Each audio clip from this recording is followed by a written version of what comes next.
So today, it's Jobs Day. We have our special guest, NEC Director Brian Deese, joining us, who will give us an overview and then take some of your questions. With that, I'll turn it over to Brian. Well, I was going to say it's a sign of the progress that we're making that the last time that I came here, the briefing room was significantly less full than it is right now. So we are making progress across the board in all ways, except I guess now you guys are significantly more squished. So yeah, happy to spend a couple of minutes with you guys to just provide a little bit more context. You all heard the president discussing the employment report that we got today, so I just wanted to provide a little bit of additional context on how we are looking at that data in the context of what we've seen over the course of the last couple of weeks and the last week in particular. So obviously a strong and encouraging jobs report today, 850,000 jobs created last month. That takes us to more than 3 million jobs created since the president took office. Under the hood on that, I just want to raise a couple of issues. First is, in addition to a strong job story today, we saw a strong story about wages, wages for workers. Average hourly earnings were up 3.6% over the year. And if you take out the pandemic, some of the movements in the pandemic, we've seen the largest 3-month increase in wages on record. Records go back to 2006. And so I think what we're seeing here is a labor market where as employers are increasingly looking for employment and jobs are plentiful, they are paying higher wages and people are taking jobs at a faster clip. Good news on both fronts. The second is, as we look, there's the payroll survey and the household survey. The household survey is what feeds into the unemployment rate. A couple of things under the hood in the household survey that may be of interest to you. First is around labor force participation. We saw an increase in labor force participation among the prime age working population. So for those workers aged 25 to 54, we saw an increase. And in the pandemic, certainly because of some particularities around teenagers and also early retirements, that prime age workforce is particularly relevant, and so we keep an eye on that. The second is, if you look at the broader definitions of unemployment, which have been particularly something that we and others have followed over the course of this pandemic, one notable thing this month is a marked decline in the number of people who are working part-time for economic reasons. So this is a category that the Bureau of Labor Statistics tracks, where people would like to be working more hours, but are only employed part-time. We saw a 644,000 person decline in that figure over the course of this past month. Again, a sign that those who are wanting to work more are having an opportunity to do so. I would also note that there was a slight uptick in the number of long-term unemployed. That number has come down since the president took office, but that's an issue that is a reminder that we continue to have challenges in an economy that is coming back from a historic pandemic, and we are still down more than 6 million jobs from where we started, so we still have a lot of work left to do. Third point is just to put this report in the context of a set of economic data and indices we've seen over the course of the last week in particular. It's been a heavy week for economic data, so just a couple things I wanted to flag. We saw consumer confidence come out earlier this week, and not only did we see the index increase for the 4th straight month, at very high levels now in terms of consumers' current and future sentiments about the economy, but a record level of consumers are seeing the job market as improving. So in fact, the share of consumers that say that jobs are plentiful in the economy is now at a 21-year high. So again, consistent with a strong recovering labor market here. We saw both the Congressional Budget Office and the IMF come out this week with updated growth projections. The CBO, in particular, doubled its projected growth for 2021 from 3.7% to now 7.4%. And that's if we achieve that growth in that range, it would be the highest in nearly 40 years. But also notably, the CBO not only increased its growth projections, but projected downward where unemployment will be next year. and also downwardly revised its projections for 10-year deficits. So actually, as its growth estimates increased, its projections for future deficits as a share of our economy came down from where it was projecting in February. Likewise, on the IMF front, projections of growth at 7% for the U.S. economy, and in their words, the fastest pace in a generation. Also this week, notably, we saw the OECD reach an agreement with 130 countries endorsing a global minimum tax of at least 15%. This has been a priority for President Biden and our economic strategy from the beginning of this administration to try to help to galvanize a global effort to actually end the race to the bottom on taxes and to encourage multinational companies to invest and compete on quality and price and not on the effectiveness of being able to strip profits into low tax jurisdictions. A historic announcement this week and an important milestone in our effort to get that done this year. Number 4, and then I will take your questions, is I just wanted to also let you know in terms of actions that we're focused on to try to help address issues that consumers are facing, increased competition and lower prices. I want to confirm that there was some reporting this morning that the President is indeed intending to direct the Department of Transportation to engage in a series of rulemakings to protect airline passengers and to promote fair competition in the airline industry. This may sound esoteric, but I'll make it very simple, particularly for any of you who have flown or are intending to fly now that that's more available.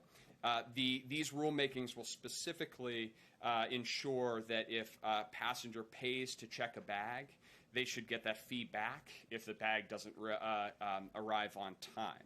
Also, if the passenger pays for a service like Wi-Fi and it doesn't actually work, that you will get that fee back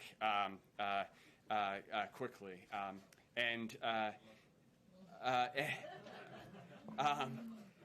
also, the President will direct DOT to ensure rulemaking that will establish clearer upfront disclosure of fees. One of the challenges in being able to clearly understand baggage fees, change fees, cancellation fees at the time of the purchase of an airline ticket, so that consumers have more and better information in understanding what they actually are paying for.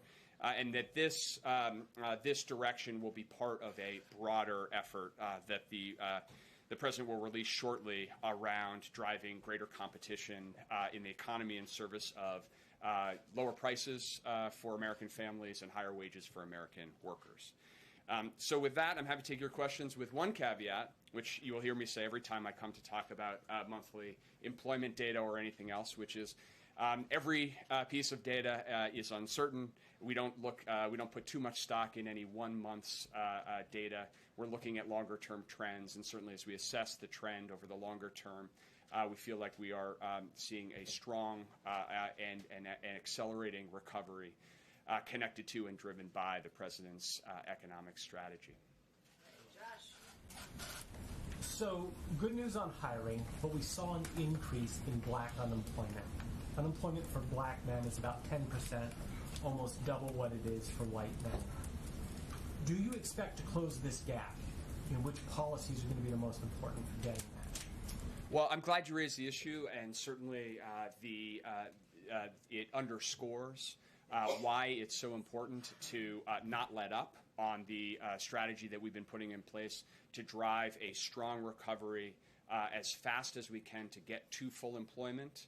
One of the things that we know is that one of the most powerful ways of actually addressing disparities within the labor market, and particularly the persistent gap between unemployment rates for whites and people of color, is to have a strong economy that is operating at full employment, where employers are seeking to have a wider scope, and people who want to enter the labor force, want to find jobs, have more options and have more leverage and have more power in the labor market. So you've heard the President talk about this. He went to Cleveland and laid this out in a speech, that an explicit part of his strategy is to have policies in place to get us to full employment as quickly as possible. I would note to your question about the most important policies. The American Rescue Plan was unique across the world in terms of fiscal responses to this pandemic crisis. The United States stepping in and having a more aggressive fiscal response than almost any country in the world. And what you've seen as a result is that most independent projections pulled forward by a year or more their projection of when we will get to that full employment. But as we assess what it means to get to a full employment economy, we believe it's critical to look at that from an inclusive perspective and not just look at the headline unemployment rate and recognize that these persistent barriers that have driven those divergences in employment outcomes need to be at the center of what we're trying to address and part of what we want this economic recovery to achieve. Yeah, Brian, I wanted to ask you about the OECD tax agreement. Are you concerned at all that that could get held up, that the U.S. could have trouble enacting its part of that? And also, there were several countries that are in the European Union that didn't sign on. Is that going to be a stumbling block to actually make it happen? So we see the announcement today, or this week, as both a historic milestone and really important momentum to actually achieving both of the elements that you said. Momentum to enact a corporate tax reform in the United States that would not only help to improve U.S. competitiveness by making it more attractive to invest here in the United States rather than invest in shifting production and profits to low-tax jurisdictions, but also raise revenue that we could invest in productivity-enhancing measures like investing in universal preschool, along the lines the President has laid out. And in fact, one of the principal arguments against the kind of tax reform that the President has laid out is, well, if the United States acts, what happens if the rest of the world doesn't come along? Well, with this OECD announcement, we're actually demonstrating that the world is prepared to do that, and obviously it connects to a set of constructive conversations we're having with leadership and the relevant committees in Congress right now about moving forward the President's corporate tax reform. And this is a process. Your question about the remaining countries, this is a process. We saw at the G7, there were questions, would the G7 come along and endorse this framework? And of course they did. Now we have the 130 countries endorsing this framework, and we're going to keep working at it. We're not there. This is a milestone in the process, but a real strong signal of momentum toward the ultimate goal. Hey, Brian, I wonder if you could address that competition initiative that you mentioned. Give us a little bit more flavor of what's coming on that. And then secondly, I wonder if you could address that the chip shortage is still hurting. Ford, for example, is down 27% in June. How much of a drag do you think that's going to have on the otherwise rosy outlook you just presented? Sure. So on the first, I would say I won't get ahead of the President. You can anticipate the President's going to be having more to say about this shortly. It's an issue that we've been working on across the whole of government, and the actions that I outlined with respect to the Department of Transportation is one element of it. But I think at the core just is this is really about trying to recognize that actually having more competition and more competitive markets is actually key to driving strong, durable, shared economic growth. And in particular, we've seen increasing evidence that the lack of competition in a variety of markets can actually reduce choices and increase prices for consumers, for small businesses, and actually also hurt wages and wage growth for workers in the labor market. And so we're looking at an effort across the government, looking at the different antitrust statutes and the different measures that agencies can take to try to improve competition and actually improve the opportunities for businesses to compete fairly without being impeded as well. So we'll have more to say about that, but that's the basic contours of it. Chips. Yeah. So look, this has been an issue that we've been focused on for some time. It was a focus of the President's 100-day supply chain review, and we've been in constant and close contact with the auto manufacturers, consumer electronics producers, and also then the chip manufacturers themselves. I would say in the short term, I think we're hearing signs of there's some improvement in the challenges. I think the second quarter clearly was a point where you saw that impacting both on the production side and the employment side. at least the indications we're hearing from industry participants is that you should expect some improvement sequentially over the second half of this year. From our perspective on the policy side, it's why we're incredibly focused. You've seen the president laser focused on trying to move and enact his proposal for $50 billion to invest in semiconductor production, manufacturing, and resilience here in the United States. That's the long-term answer to this issue. And that's passed through the Senate.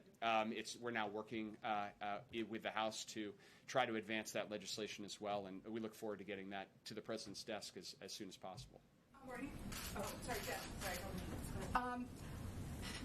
Just to go back to full employment, what are the metrics that the administration will look to determine when the U.S. has reached full employment? And then on manufacturing, why are manufacturing jobs lagging so much, up only 15,000 in June and still 480,000 below pre-pandemic levels? Well, I'll take the second half of your question first, and obviously we can have a glass, and maybe it's half full, maybe it's half empty. But I would say sequentially, what we've seen is progress in the manufacturing sector, both in terms of employment and production, and it's important to remember, where we're coming from. We had a pandemic and a historic economic crisis that cratered production and has created huge supply chain challenges and bottlenecks over the course of the economy. But I think what we're seeing now is demand has come back faster than anticipated, in large part because of the success of the vaccination effort and the historic fiscal response that the United States has taken. And you're seeing manufacturers respond. And certainly there's going to be some short-term issues to work through.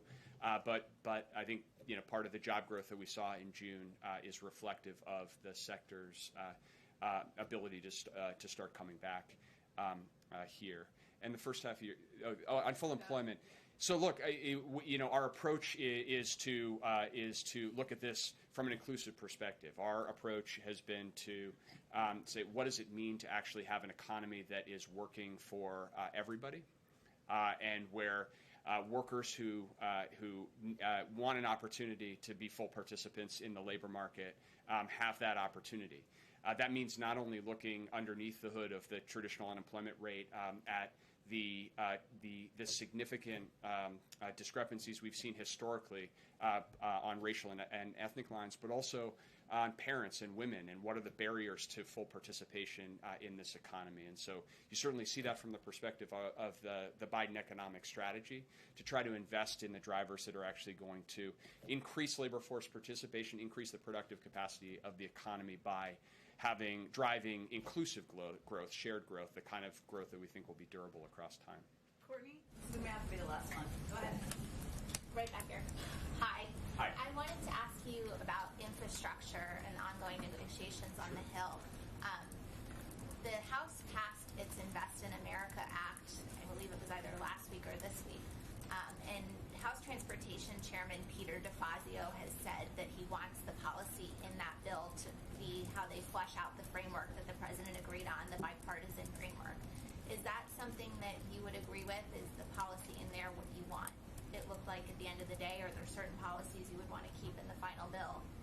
Yeah, so that was a vote that happened earlier this week, and I could congratulate Chairman DeFazio and the committee and the House for progressing that. This is the process. You're seeing the legislative process work. You saw the Senate committee pass a surface transportation reauthorization unanimously out of committee with Chairman Carper, Ranking Member Capito there, and now you've seen a transportation reauthorization pass out of the House as well. And as we've said for some time, the expectation is that the legislative process will now work the way that it has, and as part of the bipartisan infrastructure framework, moving from a framework agreement to piece of legislation. As the president has said, the committee chairmen are going to be part of that process. That process is happening in the Senate right now, but obviously working between the the Senate and then the House is a key element of this. So I think it's an important milestone, and Chairman DeFazio has shown extraordinary leadership on this issue, and we're going to keep working on it. This is the legislative process in real time, working its will. Thank you, Brian, so much for joining us. He'll be back. Thank you all. Thank you. Okay, sorry, go ahead. All right, just two quick items for all of you at the top. As we shared from the podium a few weeks ago, the White House recently established the Supply Chain Disruptions Task Force, co-chaired by the Secretaries of Commerce, Transportation, and Agriculture, to bring a whole-of-government approach to addressing the near-term supply chain bottlenecks and supply constraints. The task force has been actively engaging with a broad set of stakeholders to diagnose problems and identify solutions. And we want to share a few examples of recent engagements, given this is of great interest. Alex asked about it just a few minutes ago, or a version of it. On home building, Secretary Raimondo and senior commerce officials have been meeting with timber and logging companies, sawmill operators, retailers, appliance makers, and home builders from across the nation, and will meet in the coming days with affordable housing and labor leaders to ensure the challenges in the home building supply chain are thoroughly understood from every angle to address bottlenecks in the sector. On semiconductors, which affects many industries, including everything from autos to everyday electronics around our homes, Secretary Raimondo has continued to bring together semiconductor producers and users to build trust, improve transparency, and facilitate data sharing. Since March, the Commerce Department has supported nearly $75 billion in direct investments from both U.S. and foreign businesses and domestic semiconductor manufacturing. And as for the Department of Transportation, under Secretary Buttigieg's leadership, the agency is helping address the country's truck driver shortages by supporting state DMVs as they return or even exceed pre-pandemic commercial driver's license issuance rates. In 2021, an average of 50,000 commercial driver's licenses have been issued each month, which is 14% higher than the 2019 monthly average and 60% higher than the 2020 monthly average. So clearly, their work is ongoing, but wanted to provide you a bit of an update about their outreach. Finally, in vaccine sharing news, on Sunday, we will send 1.5 million doses of Moderna to El Salvador. Sorry, I will do the week ahead. Now, as we look to the week ahead, which of course includes this weekend, because the president has a busy schedule, on Saturday he will travel to Traverse City, Michigan, with Governor Gretchen Whitmer as part of the administration's nationwide America's Back Together tour to celebrate our country's progress against the virus. While there, he will visit a cherry farm where he will highlight the benefits of the bipartisan infrastructure framework and what they will do to deliver to communities across the country.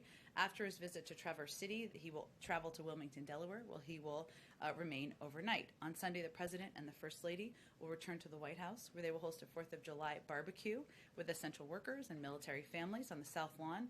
At 7:30 p.m. on Sunday night, the President will deliver remarks to celebrate Independence Day and independence from COVID-19.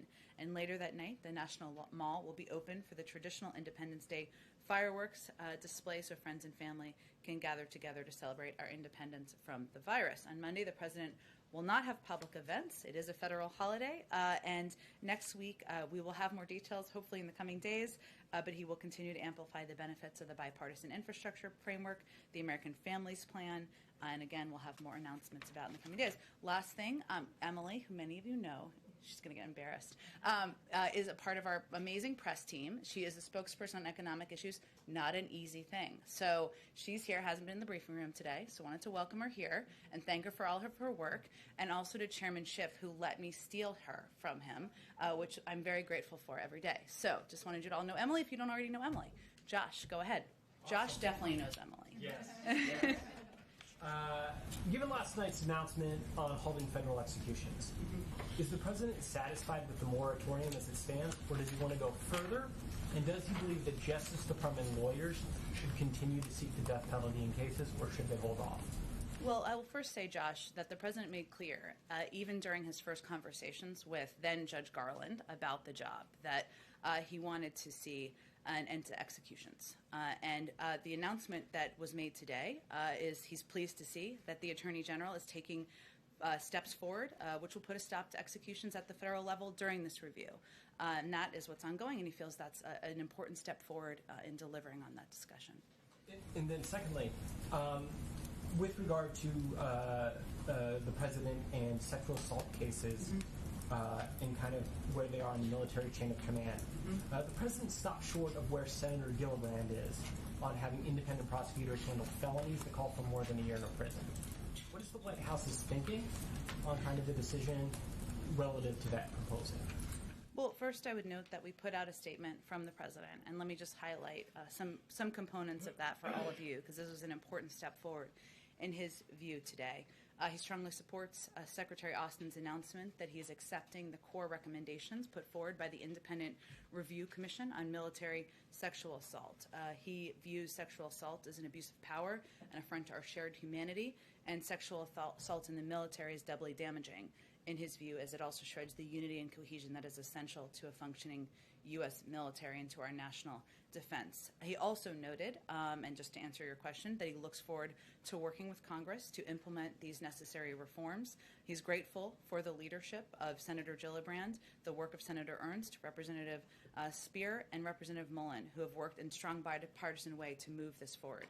And certainly he feels that this announcement and the decision by Secretary Austin is a step forward. Go ahead. Same two subjects. First to the death penalty. There had been a campaign pledge to introduce legislation to end the federal death penalty. Is that still coming? Again, I would say that the president felt it was so important that it was a part of his discussion with the Attorney General when he interviewed him and talked to him about the job. He is now, the Attorney General today announced that there will be a halt in executions while there's an important review, and the president feels that's an important step forward. Some advocates have called on him to commute all federal death penalty sentences. That's different than what the Attorney General did. Has there been any discussion of doing that? There's a review that was just announced. I don't expect that we would speak to that while it's ongoing. And then on the sexual assault report, it found in part, I'm just going to quote here, a wide chasm between what senior leaders believe is happening under their commands and what junior enlisted service members actually experience. As a result, trust has been broken between commanders and the service members. It's a scathing vote of no confidence on the predominantly male military leadership. And I'm just curious, in his discussions with the Secretary of Defense or with uniformed leaders, if he, the president, has talked to these guys at all about the fact that this persists and is now called out in this report. Well, he's certainly spoken with Secretary Austin about it. He's spoken publicly about his concern about what he's seen and the reports of sexual assault in the military that were happening, of course, long before he became president. And he also called out in his statement today, he wanted to recognize the experience of our service members who've survived sexual assault and the bravery of those who've shared their stories with the world and advocated for reform, which is something he felt was important to note and call out today. I would also note that Secretary Austin, in coming out and accepting these core recommendations, is taking an action step to change and hopefully change the course of what we've seen over the last several years, something the president certainly applauds and supports. But it's going to take until at least 2023 to get much of this implemented. And we've got a bill in the Senate that has 60 votes at least, bipartisan. Is there going to be a push by him to say, yes, let's do this? It's another example of bipartisan cooperation. It addresses this issue. Well, Ed, Why not come out and endorse it? he noted in his statement that he looks forward to working with Congress to implement these necessary reforms and to promote a work environment that is free from sexual assault and harassment for every one of our brave service members. And yes, it is also the military, the leadership in the military, Secretary Austin, someone the president nominated and works with on a daily basis, who accepted these recommendations, and they need to be implemented. That will take some time, but that's a forward step that was taken by our own military. Go ahead. First, some housekeeping, if I can quickly. That we saw all the debris when we arrived here at the White House earlier today. The President and First Lady were back at the White House when the tornado warning was in effect yesterday. Where did the President and First Lady shelter during the tornado warning? That's a great question. I don't know if they were back from their trip yet, or if they were arriving shortly back from their trip. They were here at the White House. I don't have any more details on whether they were moved. Would you follow up for us, possibly? I'm Let us happy know if they had to go Sure. elsewhere on that. Let me ask you, as we head into July 4th very quickly, obviously the White House has said repeatedly that shots are safe, they're effective, they're available, but obviously many states with the lowest vaccination rates are governed by Republicans right now. What risk does the White House believe those pockets of non-compliance might pose to other Americans, to the rest of the country right now? Well, I think the guidance from medical experts is very clear. If you're vaccinated, you're safe. If you are not vaccinated, you're at risk of getting the virus.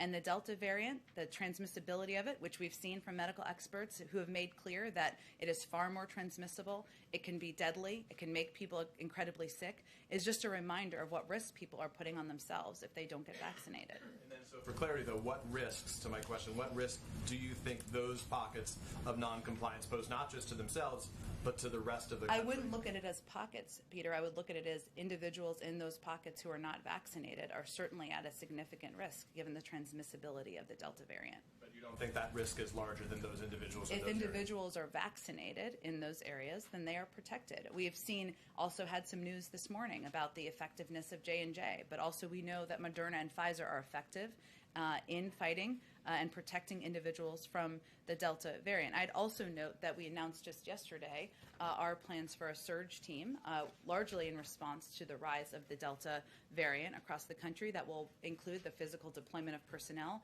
virtual assistance, direct sharing of resources.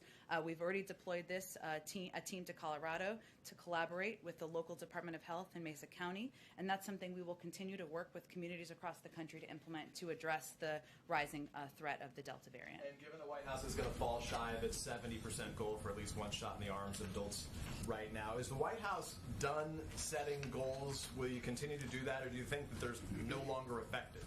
Well, first, that's one way of describing it. Another way of describing it is that we are on track once the data comes in to report that 70% of adults 27 and older have received at least one dose of the vaccine. That's a significant step forward, something we're incredibly proud of. It's a reflection of the leadership of the president, of the organizational expertise of the team he's hired, and that's an enormous step forward. That's also why deaths and hospitalizations have fallen by more than 90% since January. We feel it's important to set bold, ambitious goals. Even though we are on track to reach that goal for individuals 27 and up, our job is not done. The work continues even on July 5th. On COVID, will we set a new goal? Is there a new goal that you're targeting? I have no new goal to set today, but again, we feel that it's important to set bold and ambitious markers and hold ourselves to account. Go ahead. Thank you, Jen. Is the White House concerned that some vice presidential staffers reportedly feel like they work in a, quote, abusive environment? Well, I would first note that I try not to speak to or engage on anonymous reports or anonymous sources. I will say that the Vice President is an incredibly important partner to the President of the United States. She has a challenging job, a hard job, and she has a great supportive team of people around her. But other than that, I'm not going to have any more comments on those reports. Okay. Hoping to clarify the administration's position here on defunding the police. You say the President does not want to defund the police. Is the President concerned, then, that last year the now Associate Attorney General Vanita Gupta said it was, quote, critical for state and local leaders to heed calls from Black Lives Matter and Movement for Black Lives activists to decrease police budgets?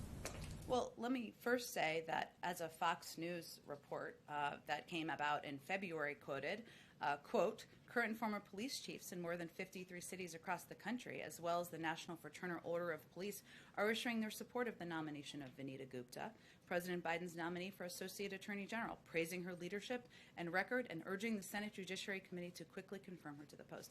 I don't know that that was your report or not, but it was certainly one from your network. But she said, okay, so that's the Fox report. Thank Yeah. you. And Senate testimony, she said she wanted to decrease police budgets. So She also made explicitly clear in her confirmation process that she opposes defunding the police. And the president ran on, most importantly, did not run on defunding the police. He's always opposed defunding the police. I'll also note, because you've asked this question before or a few times over the last several days, that when we talk about individuals in Congress and their support for funding or opposition to funding for the police, I think what the American people are most focused on is how people vote, what their record is, which is a public record. And I will note that while the president ran on and won the most votes of any candidate in history on a platform of boosting funding for law enforcement after Republicans spent decades trying to cut the COPS program, which again is public record. We don't need to undervalue the intelligence of the American people. The president ran on increasing that funding. It's in his budget. In President Trump's budget, he significantly cut that. So that's a change. And the American Rescue Plan had a great deal of funding for local and state authorities, something that can support funding for local police in communities across the country, something many have used. It doesn't require me telling you names of individuals who opposed the American Rescue Plan. Every Republican opposed the American Rescue Plan, and I don't have time to read out all their names today. Okay, on another subject, the official White House account tweeted yesterday the cost of a 4th of July cookout is down 16 cents from last year. 16 cents? There has been a reduction in some of the costs of key components of the 4th of July barbecue. So that was what the tweet was noting. So does the White House think that 16 cents off a barbecue has more of an impact on people's lives than gas being $1 more this time? This 4th I of would July say versus if last you year? don't like hot dogs, you may not care of the reduction of costs. You don't have to like hot dogs. You can't buy a But hot dog for 16 a cents. reduction That's of. like a bite I of a will hot say dog. that what we are most focused on is the fact that we've created now more than 3 million jobs since the president took office. That's what we're focused on, and continuing to implement additional components of his economic Build Back Better agenda. Go ahead, Andrea. Just going to switch gears completely. Great. Hot dogs. So the president of Belarus has shut the border to Ukraine. You've expressed concern about this, called to travel. Can you give us an update on what's happening there and what your reaction is to that? I mean, is it time to take more serious action? As you know, we have put in place a number of sanctions over the past several weeks in coordination with our European partners. I had not seen that report before I came out here. I will talk with our national security team and see if there's any additional actions or calls that are happening today. Okay. And then on the international front, these OECD talks are now going to be heading into the G20 meeting that's coming up. The Treasury Secretary will be going. Can you just, from where you sit, sort of say what your primary goal is for this upcoming G20 meeting on the finance officials, and what your sort of, what the president is saying to the Treasury Secretary about what he'd like to see get done? Well, I would say, obviously, the Treasury team and the Treasury Secretary will preview what the focus of their trip is. As you know, and as you asked my colleague Brian Deese about, certainly a component of that will be about the global minimum tax and moving that across the finish line. I will note, and he touched on this a bit, but we are quite encouraged, and it is a positive sign in our view, that there are 130 countries representing more than 90% of global GDP who have come together to support the Biden administration plan for a strong global minimum tax. And of course, there's more work to be done, but that will be certainly a focus. But otherwise, I would defer to the Treasury Department on previewing the Secretary's trip. And the president is going to be speaking later on today to the National Education Association. What is his primary concern? And, we've talked a lot in here about critical race theory. Is this something that he's going to bring up in terms of the teaching of American history? Well, I would say first he's married to a teacher, and a longtime teacher, still a teacher. And so certainly educators and making sure he is communicating and conveying his commitment to the education system and the role of educators in the country is always going to be close to his heart. I will certainly expect that he will talk a bit about his plans and initiatives, whether it's the American Jobs Plan or the components of the American Families Plan, which will be critical to communities, to school communities across the country. But I think that would be the focus of his remarks. Go ahead. On Afghanistan, the president said earlier he does not think the drawdown will be done in a few days. The Pentagon has said it's ahead of schedule of the September 11th date. So what is the latest date that the White House is looking at right now? Well, we currently expect it to be completed by the end of August. So, as you know, the president decided to withdraw remaining U.S. troops from Afghanistan and finally end the U.S. war there after 20 years. I know there's been some reporting about Bagram, which I expect it may already be out. There'll be a statement from the Secretary of Defense on that sometime today. But in terms of the timeline, we currently expect it to be completed by the end of August. Okay, and when it comes to the translators that have applied, not just translators, drivers, engineers, people who have really put their lives on the line for the U.S. that are waiting on these applications, is it true that the administration is considering housing them in Central Asia, several countries in Central Asia, while they wait for those applications to either be accepted or denied? There have been some reports about conversations. I'm not here to confirm any conversations. What I can tell you is we've identified a group of SIV applicants who have served as interpreters, translators, as well as other at-risk categories. they will be relocated to a location outside of Afghanistan. There are a range of options, but that will happen before we complete our military drawdown by the end of August.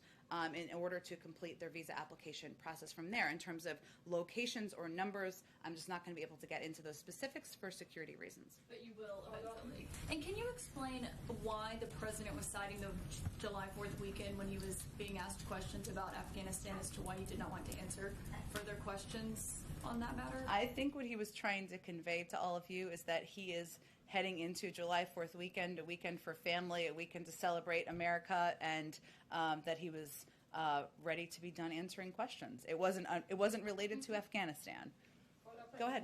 Following up there, one of the questions that he sort of punted on was that the fighting is getting closer and closer to Kabul. If the Afghan government falls, if there is a bloodbath in Kabul, is there any circumstance where the U.S. is reconsidering, is thinking about sending troops back? I think it's really important to remember what the president conveyed when he made his announcement, or how we kind of got to this point. First, when he announced our drawdown, he made clear that the Taliban would have been shooting at U.S. troops again after May 1st. And the withdrawal deadline negotiated by the previous administration kind of set that timeline. Also, when he came into office, we had the lowest number of U.S. and partner forces in Afghanistan since the early days of the war. An agreement, as I just noted, was already in place. And the military stalemate between the Taliban and Afghan forces was at a height. He also asked for a review of genuine, realistic options to advance and protect U.S. interests. The review did not sugarcoat what the likely outcomes would be or rely on best-case scenarios. And we emerged from that with a clear-eyed assessment of the best path forward to advance American interests, which is his focus and his role as the Commander-in-Chief and the President of the United States. And ending the war in Afghanistan after 20 years so that we can address the global threat picture, so that we can protect our men and women serving, was his priority. So that continues to be, and we're continuing to move forward toward our withdrawal plan by the end of August. Can I ask you a follow-up? Something you said yesterday. You were asked about the end of the Supreme Court term. You reiterated the president's commitment. Should there be an opening to nominate an African-American woman? Yeah. He said a year ago that he was creating a list, that he would release that list for further vetting. Can you tell us what the status is? Is there going to be a list of potential nominees that's released for us to see? Well, there is not an opening on the Supreme Court, so that's not a current hypothetical we're even dealing with right now. He made clear at the time, or maybe around that time, that he would nominate an African-American woman to serve on the Supreme Court should there be an opening while he's president. And he remains committed to that, should there be an opening. Go ahead, David.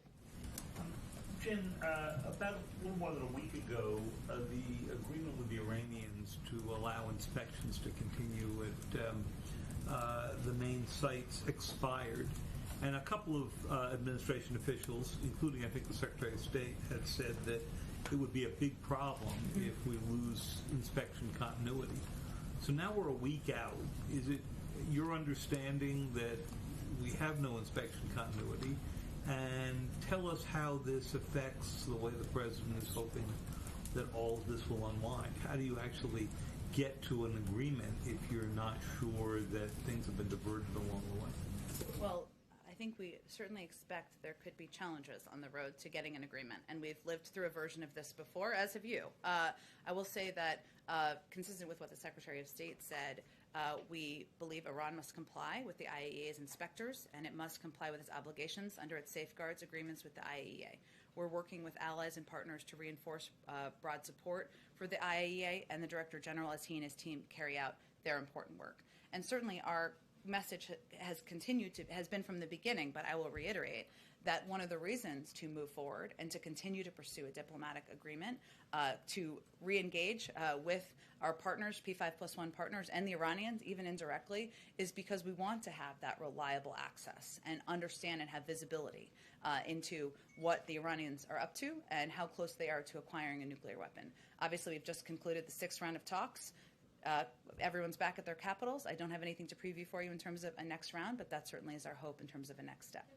Just following on the question you got before on Afghanistan, when I asked the President during that previous event on the economy about Kabul, he said, we've worked out an over-the-horizon capacity that we can be value-added, but the Afghans are going to have to do it themselves with the Air Force they have.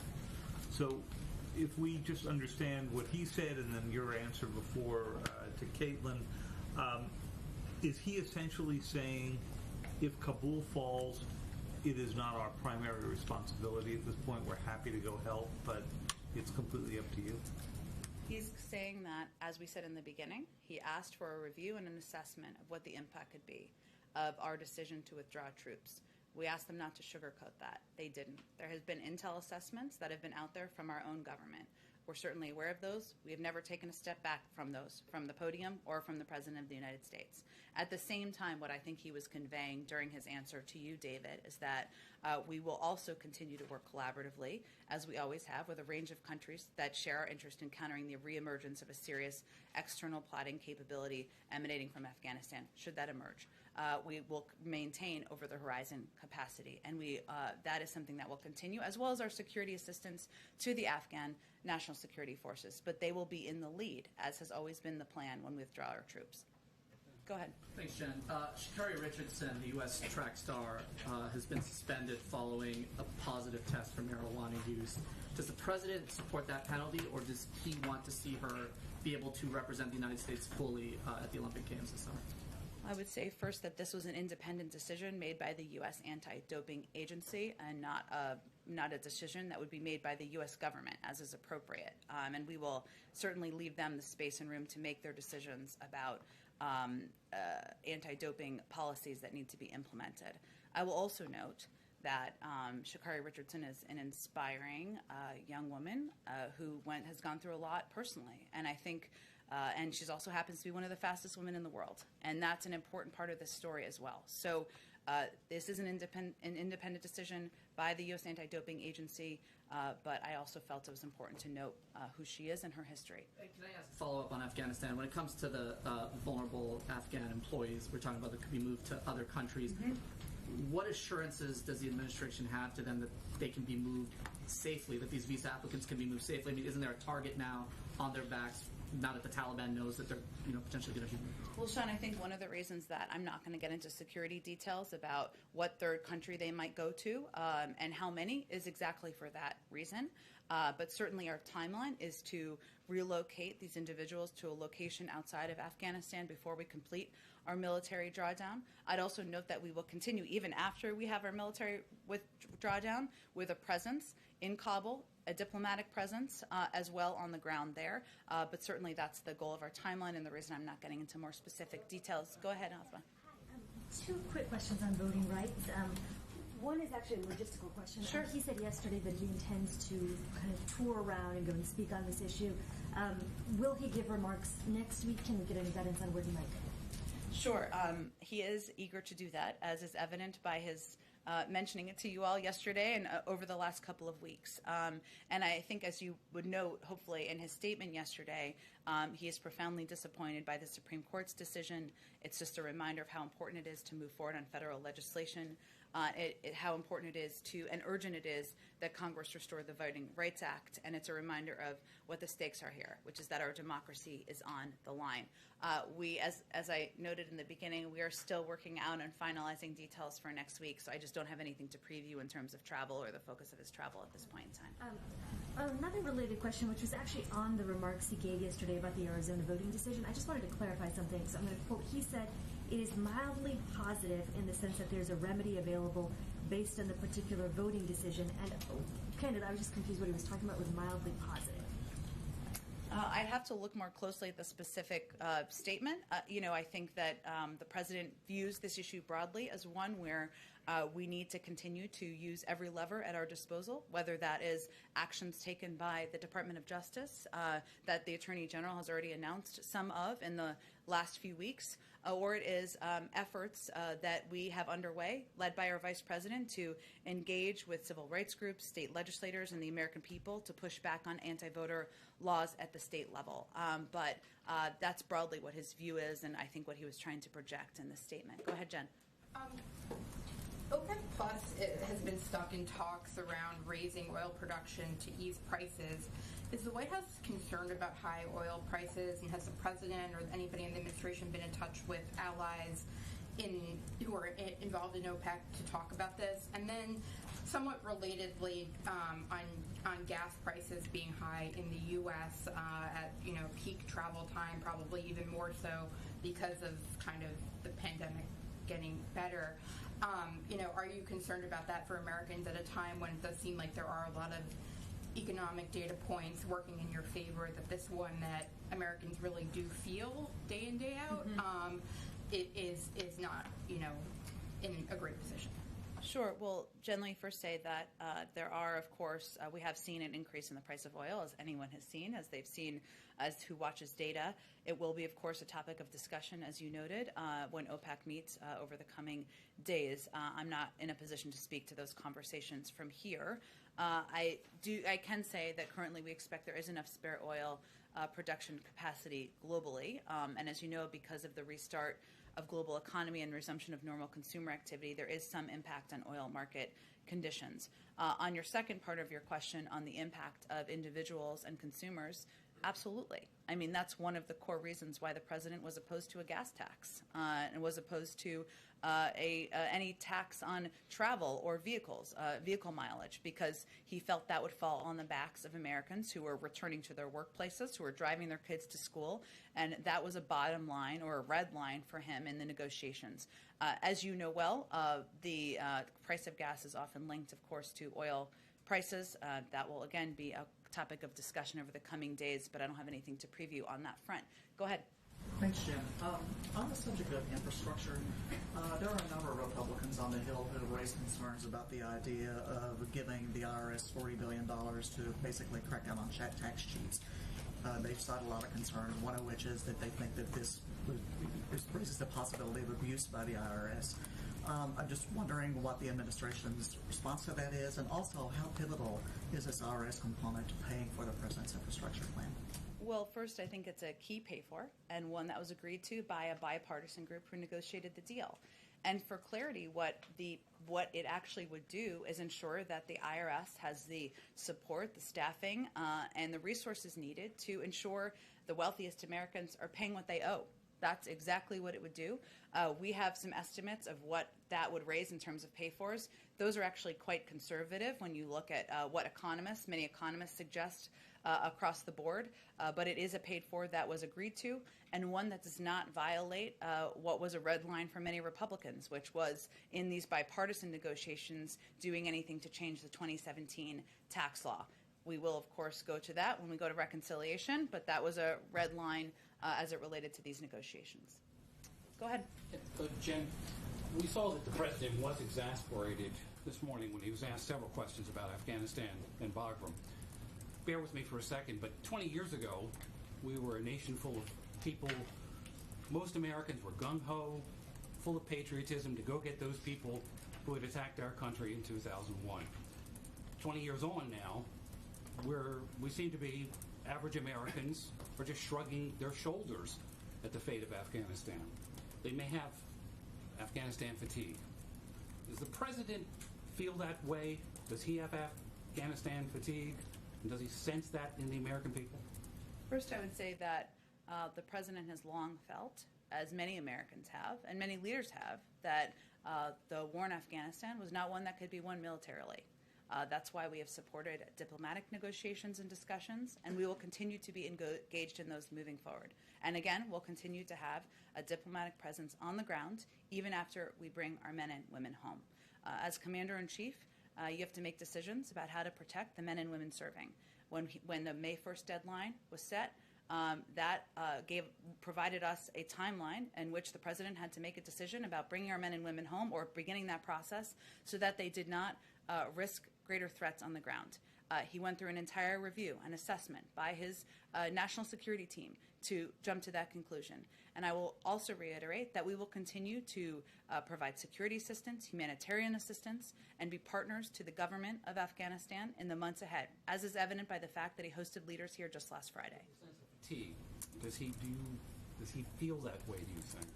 I would say I think people are a little over-reading into his response to a series of a Q&A leading into a holiday weekend when he had already answered 3 questions on Afghanistan, and he just said, this is the 4th question, and he then went on and answered a couple additional questions.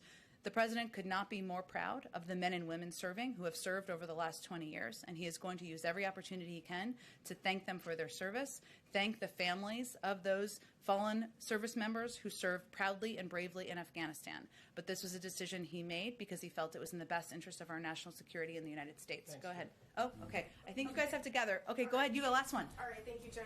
You mentioned that a COVID-19 surge team was heading to Colorado. Do you have an update on when one could be arriving in the state of Missouri? And could you speak to the broader concern that the administration might have about the Midwest as a region?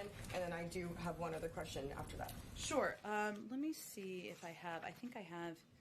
Oh, we are also working with closely with the Missouri Health Department in identifying needs there, and we're prepared to mobilize a team to Missouri where the focus is on vaccine confidence efforts, epidemiology, surveillance, and sequencing support related to the Delta variant. I would say our concern is where there are communities where there are lower vaccination rates because it means more people are at risk. And we are going to continue to do everything in the power of the federal government, whether that's providing supply, whether that is sending surge response teams, whether that is ensuring people understand where they can get access, or whether it's communicating directly to young people, people under 27 who have a lower vaccination rate. That will continue in communities in the Midwest or in any parts of the country where there are lower vaccination rates. Thank you. Have a great... And following up on the president's visit yesterday to Surfside, once that investigation is complete and we know more about what caused the collapse, is there legislation potentially, would their White House be supportive of federal legislation that would address issues like building standards and condo association oversight and building recertification? Let's see what the investigation concludes, and then we can have a discussion about the next steps. Thanks so much, everyone. Thank you. Have a great weekend. You too.